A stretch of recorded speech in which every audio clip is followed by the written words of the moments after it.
صرف ایک بادشاہ کو اور اس کی محبت کو یاد رکھتے ہیں؟ کیا یہ زیادتی نہیں؟ کیا یہ ظلم نہیں؟ ہمیں یہ نہیں معلوم کہ وہ کون تھا کہ جو اس تاج محل کا خالق تھا؟ ہم صرف اس حکم دینے والے کو اپنی یادوں میں، اپنی باتوں میں، اپنی ستائش میں یاد رکھتے ہیں اور کچھ نہیں۔ یہ وہ محنت کی بے قدری ہے، یہ وہ استحصال ہے جس کے خلاف ساحر آواز اٹھاتا ہے۔ چھٹا اور آخری بند، یہ چمنزار، یہ جمنا کا کنارہ، یہ محل، یہ منقش در و دیوار، یہ محراب، یہ طاق، ایک شہنشاہ نے دولت کا سہارا لے کر ہم غریبوں کی محبت کا اڑایا ہے مذاق۔ میری محبوب کہیں اور ملا کر مجھ سے۔ یہاں آ کر یہ نظم مکمل ہوئی۔ یہ دیکھیے کہ جذبے کی شدت، ساحر کا احساس محرومی، احساس شکست اور اپنی کمائیگی کا، اپنی بیچارگی کا احساس کہ یہ خوبصورت تاج محل تعمیر کر کے دراصل اس بادشاہ نے، ایک طاقتور شخص نے ہماری محبتوں کو بے نام کر دیا ہے، ہماری محبت کو بے حیثیت کر دیا ہے۔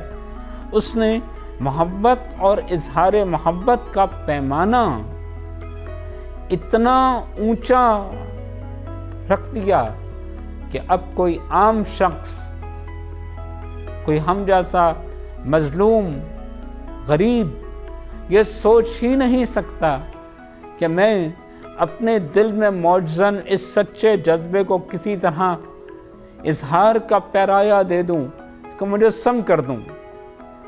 اس نے ہم سب کا مذاق اڑا دیا ہے، مذاقہ اڑایا ہے کہ تم کیا محبت کرو گے۔ محبت اس پیمانے اور اس درجے کا اظہار مانگتی ہے کہ جب ہم اپنی محبت کے لیے اس قدر عظیم اظہار، اتنا قیمتی پیرائے بیان حاصل نہیں کر سکتے تو ہمیں لگتا ہے کہ ہم کچھ بھی نہیں، ہماری محبت بھی بیکار، ہماری زندگی بھی بیکار۔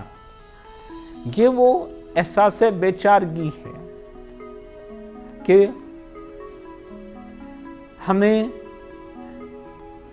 ہمارے ہاتھ میں کچھ نہیں اور ہماری محبتوں کو، ہماری چاہتوں کو ایک بالکل انسگنیفائی کر دیا گیا ہے، ان کی وقت ختم کر دی گئی ہے۔ ہم تو یہ حیثیت نہیں رکھتے کہ ہم اپنی محبوبہ کے لیے، اپنی محبت کے لیے کانچ کی چند چوڑیاں خرید لیں، تو ہم اس کو زندگی کی آسائشیں کیسے دے سکیں گے، اپنی محبت کو ایک آرام دہ خوبصورت زندگی کیا دیں گے۔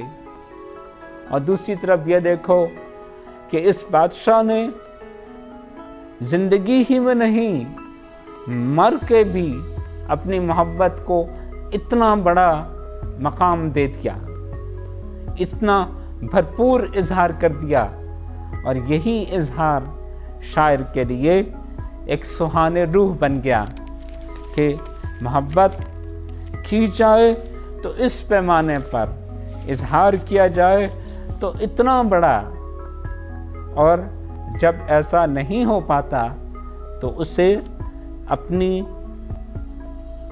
غربت کا، اپنی کمزوری کا، اپنی سماجی اور معاشی کمزوری کا زیادہ شدت سے احساس ہوتا ہے۔ عزیز طلبہ، یہ بات بھی ذہن میں رکھیے کہ یہ بات شاعر کی ذاتی زندگی کا بھی ایک المیہ تھی۔ وہ اپنی نجی زندگی میں، اپنی اصل زندگی میں جن ناکام محبتوں سے دوچار ہوئے، اس میں معاش، اکانومی، ان کی کمزور مالی حیثیت سب سے بڑا فیکٹر تھی، اور ان کی محبتیں چھیننے والے تمام دولت مند طاقتور لوگ تھے۔ اس ذہنی کیفیت میں، اس جذباتی ابال کے تحت اگر شاعر دولت مندوں سے اور ان کی دولت کی نشانیوں سے نفرت نہ کرے تو پھر وہ اور کیا کرے؟ اس لیے تاج محل شاعر کے لیے محبت کی علامت نہیں بلکہ محبت کے لٹ جانے کی علامت ہے۔ اسی لیے اس کی یہ فرمائش کہ میری محبوب کہیں اور ملا کر مجھ سے، کہ جو جگہ مجھے میری کم مائگی کا احساس نہ دلائے، مجھے ایک احساس کمتری میں مبتلا نہ کرے، مجھے میری غربت کا مزید احساس نہ دلائے۔ شاعر کی یہ نظم دل کی آنکھ سے پڑھنے کی ہے۔ جو احساس محرومی اس نظم میں سامنے آتا ہے، یہی شاعر کی شاعری کی جان ہے، اور اس سے بڑھ کر تلخی اور نفرت، لیکن نفرت کسی ایک شخص سے نہیں۔ شاعر کا لہجہ جتنا سخت ہے، جو الفاظ وہ استعمال کرتا ہے، وہی شاعر کی شاعری کی جان نہیں ہے۔ لیکن اس کے ساتھ ساتھ جو اسلوب اختیار کیا گیا وہ مکمل طور پر شاعرانہ ہے۔ یہ دونوں سٹریمز اکٹھی لے کے چلنا، یہ دونوں لہریں اکٹھا کر دینا، یہی شاعر کا فن اور اس کی شاعرانہ عظمت ہے۔ بہت شکریہ، اللہ حافظ۔